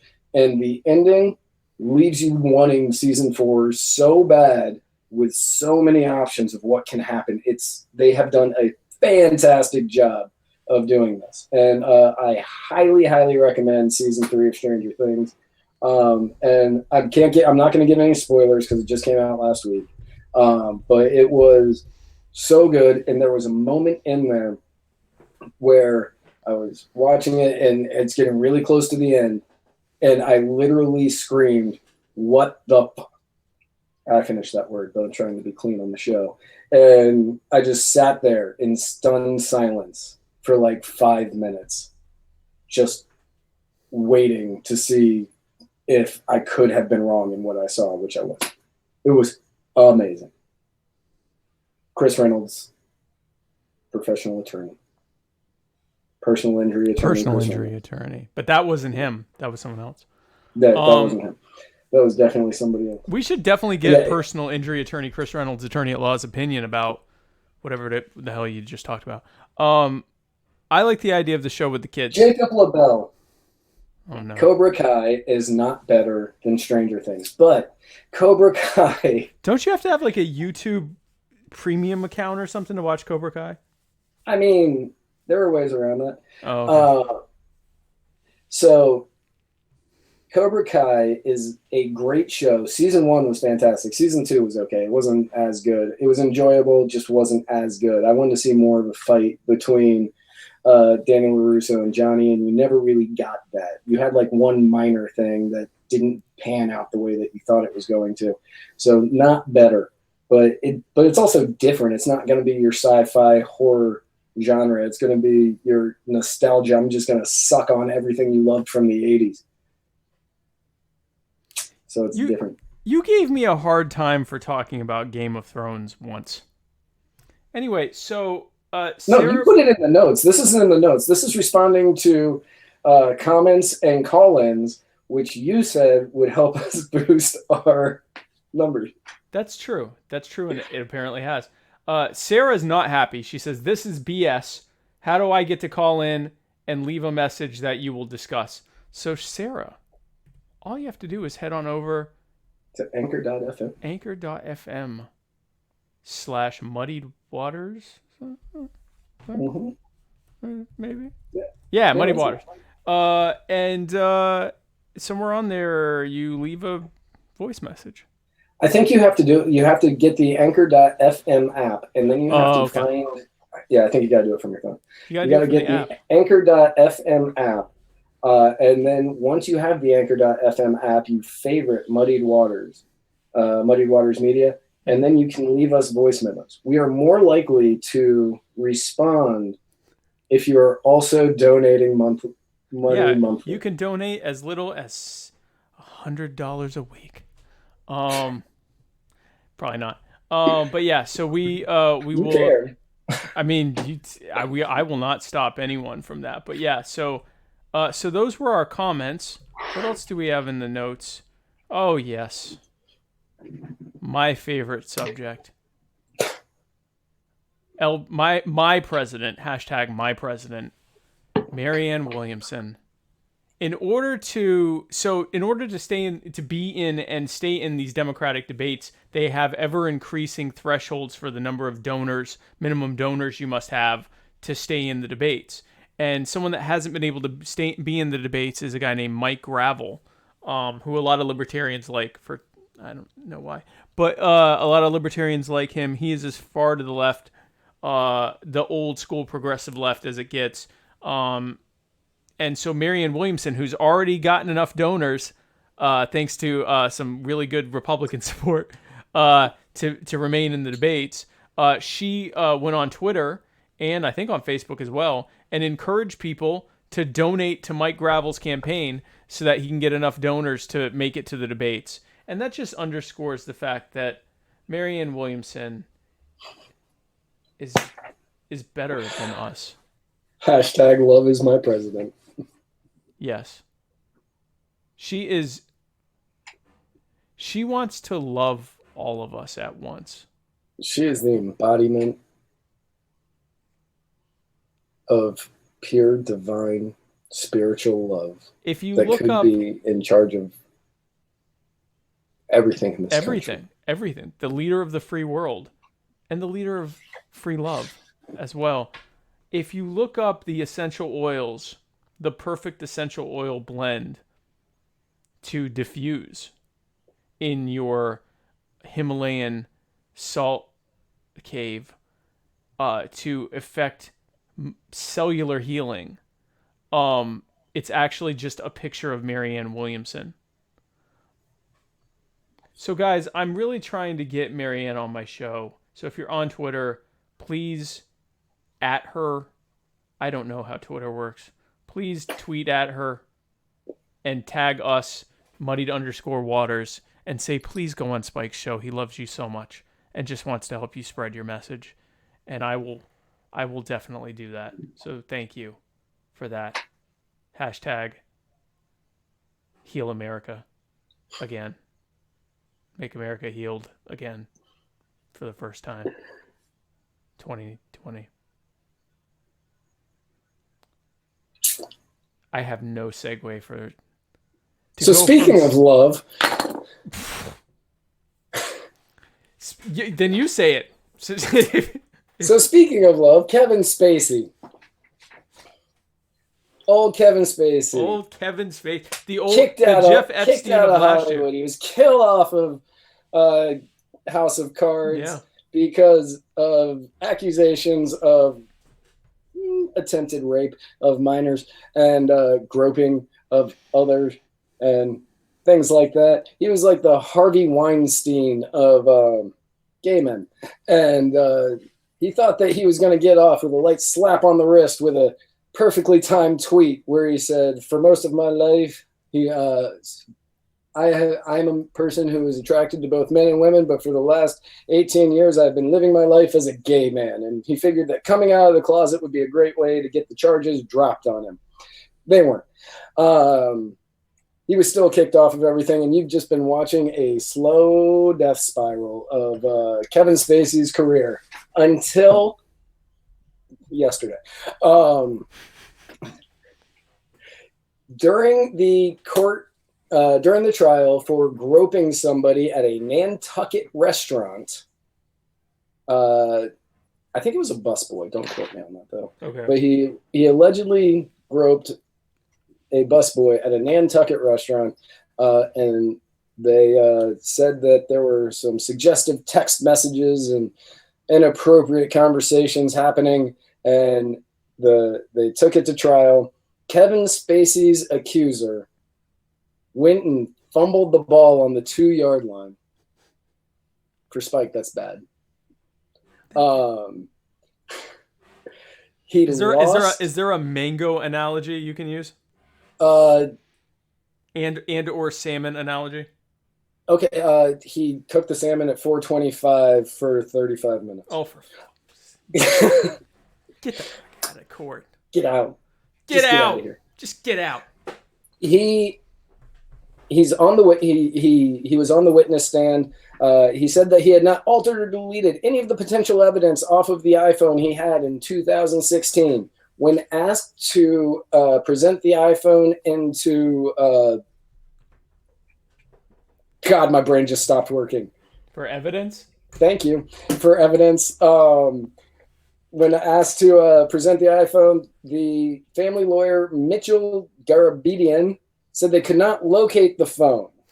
And when the defense lawyer, Alan Jackson, not the same Alan Jackson that I met in a restaurant once, I don't think anyway, unless he's just an all-around talented person. When defense lawyer Alan Jackson reminded him it is a felony to alter evidence, the defendant told Judge Barrett he'd invoke his right against self-incrimination on the phone issue. God. He pleaded the fifth on whether or not he intentionally lost, broke, or deleted the messages that Kevin Spacey sent. Okay, so was that basically their only evidence? That was their only evidence. And that's the only charge against him? Yes. So that's over. Yeah, his lawyer said, hey, let's drop these charges immediately.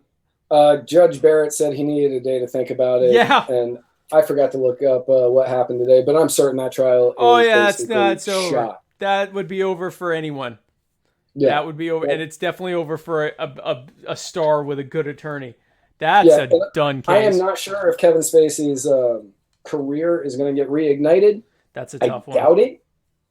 I doubt it. Like, you may see him years from now doing bit parts on Law and Order SVU, which would just be funny. But that would be, and he'd be great. That's the thing. He'd be like the best. So if you wanted a really, if I were a director, I'd cast Kevin Spacey because you can get him cheap. He's a great actor, and my God, the controversy that would be the free publicity that would be generated from it. So Kevin Spacey got a huge win, and so he was a long time my favorite actor for a long time. He's a great actor. He's an amazing actor. Oh, fantastic! So most people, when they think of Kevin Spacey, they immediately go to The Usual Suspects, and they're like, "Yeah, he played Verbal Kent or Kaiser Soze, depending on which way you want to go." Right. And they're like, "That was so amazing." But before that, before he was in that movie, he was in a movie that starred Frank Whaley and Benicio del Toro called Swimming with Sharks. Where he was a Hollywood producer that tortured the ever-living crap out of his assistant. And the assistant snaps. And it is amazing. And I saw that movie and I said, I don't know who that guy is, but I can't wait to see him in other things. And then like 2 years later, he won the Academy Award for Best Supporting Actor in Usual Suspects. And then a couple years after that, he won Best Actor in American Beauty. And it was just like everything was coming up Spacey. And then rape charge. And then boom. Now I think I've said this on the show before. So I have a friend whose daughter, so I mean, this is hearsay on top of hearsay, but I have no reason not to believe them. And this was years, like 12 years ago. I saw, I went with her, my wife and I went with her to see Men Who Stare at Goats, and he's the bad guy in that. Yeah, good movie. It's a great movie. And I was like, yeah, Kevin Spacey's a great actor, blah, blah, blah, blah. And she said, yeah, my daughter is going to school in Louisiana and college. And Kevin Spacey showed up during like Mardi Gras or something I think it was Mardi Gras, whatever. He showed up and he was like really drunk and obnoxious and hitting on all the guys. And I was like, like all the college guys. And I was like, well, that's interesting. Put that in my memory bank. And then all this stuff's coming out and I'm like, oh, maybe there was something to that. Yeah. So none of that is anything you can be prosecuted on, of course. Years ago, I knew this guy named Alex, and he moved out to LA for a little bit because he had to leave Florida. I think he was just kind of having a little bit of a mental breakdown. So he went to go live with his uncle out in LA. He said he made some friends, and he was like, when he came back, I was talking to him. He's like, yeah, Kevin Spacey's kind of a disgusting person. Kaiser Soze? How dare you? How dare you, sir? And he was like, no, like he meets younger guys at parties, and he says, I'll get you a part in my movie if you just, give me a blowjob. And I'm like, oh, did not see that coming from Kevin Spacey. But then, and I was just kind of like, yeah, I'm certain that in your 3 months in LA, you met somebody who gave you this information and it was 100% accurate. Sure. And, yeah. Sure. And then For sure. a couple years after that, Kevin Yeah. Spacey. So he probably does raping. He probably does these things, but that's not enough for a court of law. It will be Right. funny to watch the same Hollywood that, for whatever reason, loves Roman Polanski. And Woody Allen. And, oh yeah, Woody Allen. They're going to have to walk this back. It might take a while, but because he wasn't even doing it to women, they're going to have to walk this back. It's going to be painful, and there's always going to be the people like, like with Michael Vick that are like, no, I hate him forever. He may not ever be back to what he was before, but he's going to get his career back. Because now it's okay. People can, again, I'm making my movie, and I cast him, and anyone asks me, I'm like, hey, look, he was found not guilty. Or they dropped it, the charges were dropped. The allegations, there was no proof. So Right. What do you want me to do? He's a great actor, and I got him for, $100,000. It's not like he's the director of Jeepers Creepers. I didn't get that reference. So there's a trilogy, Jeepers Creepers 1, 2, and 3. Okay. Also the director of Powder, for anybody that saw that movie.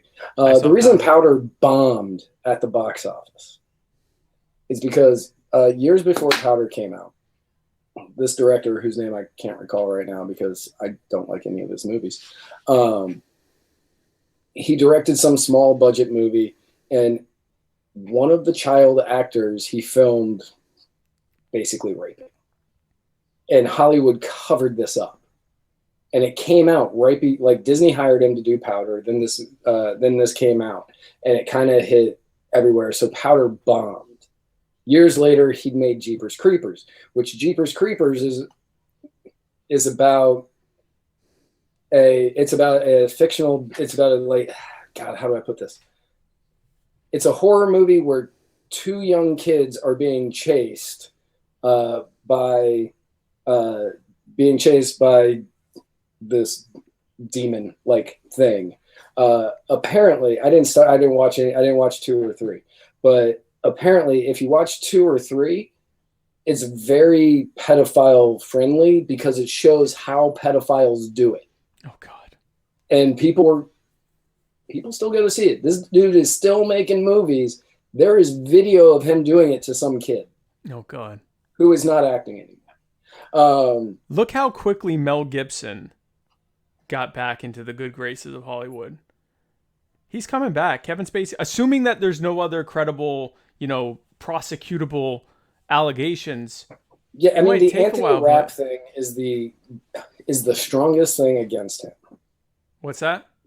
So Anthony Rapp is an actor. He was in the stage play Rent. He was in the movie Rent. He's been in a ton of movies. You would recognize him if you saw him.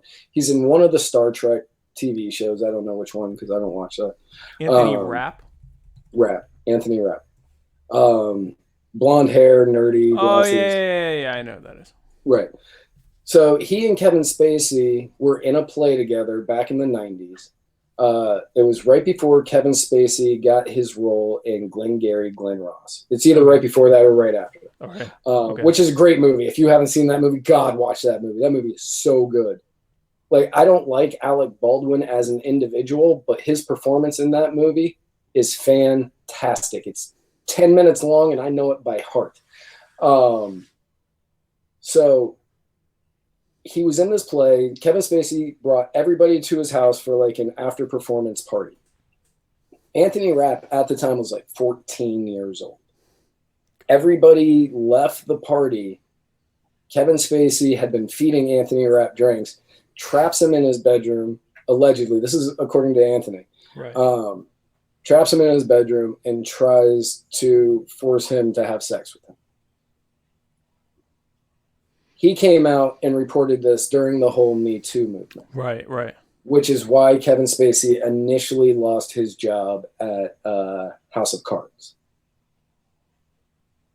Later, this kid, this accuser, who probably is fake, who probably did it for money. Very possibly. It's not looking good. It's not looking good. This kid is like the second Michael Jackson accuser. The one that it's like, I don't really believe that one. The first one, I think that happened. The second one, I think you were in it for the payday. Yeah. I think that's what this kid was doing. And when he said, "Yeah, you need to turn over your phone," he knew he couldn't. So he deleted the text messages. Therefore, he had to plead the fifth. He's coming back. He's coming back. It'll be slow, and it'll never be like it was, but he's going to be back. Remember he made that creepy-ass movie, that creepy YouTube video right after he was indicted, where he played did it as Frank Underwood? And he's like, I just remember, nobody saw me die, did they? Yeah, God. This was a pedophile-heavy episode, so we're going to end, I think, on a good note. Sure. With a guy that took maybe 2 trips on the Lolita Express. Speaking of guys who are less potentially of a pedophile than Jeff Epstein and the other guy, Kevin Spacey, Donald Trump last week hosted his 4th of July parade. He was going to have all these tanks, and only 2 tanks showed up. But that's not what's really important. What's really important is that he dropped some real news on us. The fact that America defeated the British at the airport. Took over the airport. And he blamed it. He said, hey, it was raining, and I couldn't see my teleprompter that well. So I said airport.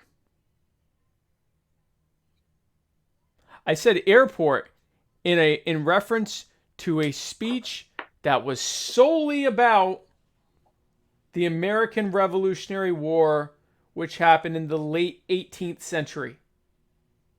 I said airport. Couldn't quite make out what it said there, so I winged it and said airport. This is the man who in 2012 berated Barack Obama for never going away from the teleprompter. Right.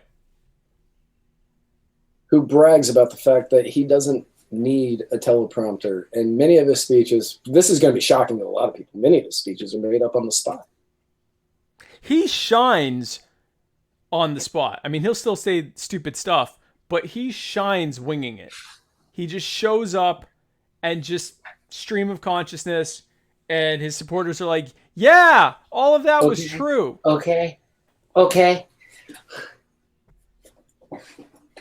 When America took over the airports, Britain couldn't fly in. What? Can't finish. The airport. I don't know where to go with it. The airport. The memes were great. We didn't even do the airport memes on Muddied Waters because it was they were too easy. The whole thing was so stupid. It was like my favorite meme that I saw was George Washington, and it said, "How did you defeat the British? I didn't see you out there defeating the British." And it's a scene from Top Gun with, instead of Tom Cruise, it's George Washington's facing. I was inverted.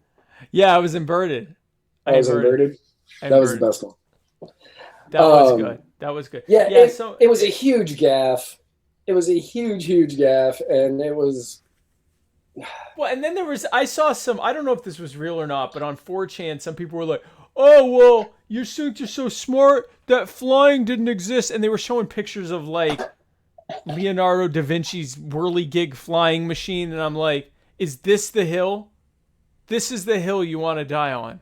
Is Donald Trump mistakenly saying airport? You want to like say he's actually really smart and telling us a secret truth that the liberal Jew-run media won't tell us, that there were airplanes. This is the hill. If not airplanes, there were flying machines that were bringing the British all the way across the Atlantic Ocean. They were like spinning like a bicycle. previously these things only got about 6 feet in the air, but now all the way across the English Channel. So that was stupid, and I'm glad we ended on that because I mean, I was just so dumb. Yeah, that was so dumb. There were a lot of people. Okay, so so a little bit more on that. Like, everybody is focusing on the wrong thing, except for the people who are making fun of that. Anybody who's like, "Oh, it was small crowds," it's like, no, it wasn't. It wasn't. Stop. It's a 4th of July parade. It wasn't a small crowd. Shut up. Right. I grew up in just outside of DC. There has never been a small crowd for 4th of July. No. Never. No. I went to one and swore I would never go to another one. I think I was 13. Right. And it was just like, no, this is too much. Like, I don't want to ever deal with this crap again. And yeah, don't focus on the crowd. Make fun of him for saying we took over the airports during the Revolutionary War. The airport. But you don't have to make up crap about how small the crowds were.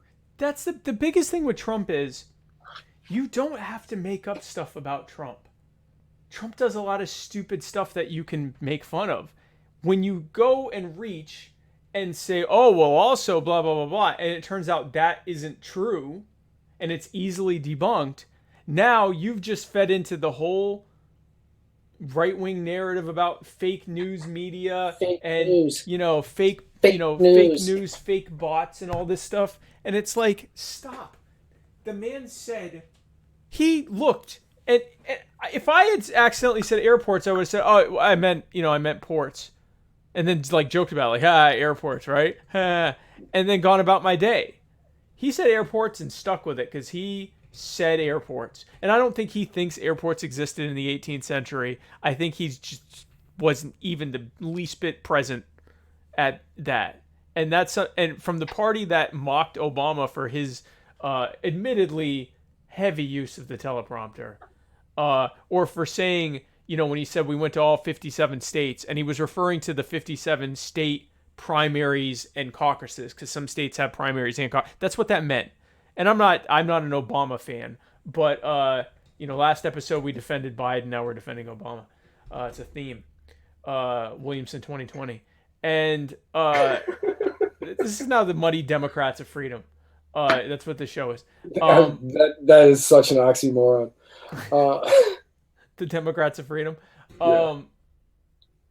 It's just you're all just hypocrites. So stop it. Listen to us instead and be like us. Right. So, speaking of which, of us, we have episodes this week. We do. So tomorrow I have one of 2 guests. I'm pretty sure I know my guest is, but we haven't finalized, but I'm super excited either way, and it's going to be really good. And then on Thursday, you've got quite a get. Yeah, on Thursday, I have Libertarian presidential candidate Kim Ruff coming on. Yeah, Kim Ruff it's Ruff, is... Right? Yeah, Kim Ruff, yeah. Okay. Kim Ruff. I was like, immediately upon saying it, I was like, don't know if that's how you say it. Maybe it's Kim. Is it Kim Ruff? Yeah, Kim Ruff. Who is Kim Ruff. I would say Kim is my favorite. I like Kim. I like Kim a lot. I've been going over her website a lot over the last couple of weeks since she confirmed, and yeah, I'm a fan. Yeah, I think she's my favorite person running for president right now. Yeah, and I don't want to offend that. I have many friends who are running for president. So I don't, and that's true. I'm not humble bragging. Like, I have many friends. I am wearing a Dan Berman bracelet. Yes, and I like Dan. I like Dan. I like Dan too. Dan's a buddy of mine. He's running for president. Like, he's a buddy of mine. Yeah, we have buddies that are unironically running for president. I like Kim. So I'm definitely tuning in for that. Then on Friday, Shabbat Shalom, it's Jason Lyon, which according to Jacob LaBelle, he says, Jason actually takes my calls in real time. Jason is better, and he has a sweet beard. Well, first of all, Jacob, we never claimed that Jason wasn't better than us, okay? So, Friday is Jacob Liddell just responded with Justin Amash is the only candidate. 1, not a candidate yet. Not a candidate. 2, hasn't said where he's running if he is going to run. And 3, he's really got to worry about getting reelected now that he has left the – man, I can't believe we didn't talk about that. Now that he has left the GOP. Oh, my God. We didn't talk about the fact that Justin Amash left the GOP. Justin Amash left the GOP. Justin Amash left the GOP. And he's probably not going to get reelected as congressman. So running for president as what? Sure. Okay. Very possibly. I don't know what to tell you. So on Friday, Shabbat Shalom, it's Jason Lyon. Have a great weekend. And then on Monday is Jason Lyon again with Mr. America, the Bearded Truth. And then Tuesday, right back here, hopefully at 8 this time. Hopefully at 8 will be the Muddy Waters of Freedom, where Matt Wright and I will parse through the week's news and hopefully not forget a giant bomb like Justin Amash leaving the GOP. Not sure how that happened. So Matt, I know how it happened. Well, yeah, it happened because we didn't write it down. But so Matt, if someone were looking for us on the internet when we're not live, how would they find? Would they even be able to find us? You know, luckily for all of the people out there in the old interwebs, they would be able to find us. They'd be able to find us on such magnificent sites, such as Facebook at facebook.com/muddied waters media. Which also, real quick, apparently Mark Zuckerberg figured out some way to scan and track for Mark Zuckerberg memes. So if you have great Mark Zuckerberg memes, post them. Yeah, post them. Post them on facebook.com/muddied waters media. Yeah, because we want them back. We want them all. Yeah. We want all of them. And we're the Pokemon Go. We're the Pokemon Go of Mark Zuckerberg memes. We want all of them. Right. Yeah, got to collect them all. Then you can find us on the old Twitter at muddied_waters. You can find us on Instagram at muddied waters media. And you can find us on YouTube at youtube.com/muddied waters media. You can also find us at anchor.fm/muddied waters. And you can find this and every episode at muddiedwatersoffreedom.com or muddiedwatersmedia.com. Oh, yeah. You could do either one. You could go to muddywatersmedia.com or muddywatersoffreedom.com. Literally the same website. So, guys, thanks for tuning in an hour and a half late with us. We appreciate you waiting. We appreciate you being equally late with us and also apologize for that. And have a great night. And we will see you. Can't finish. R.I.P. Big man Ross HRP. R.I.P. HRP. And yeah, we will see you tomorrow. And where we're going, we don't need roads.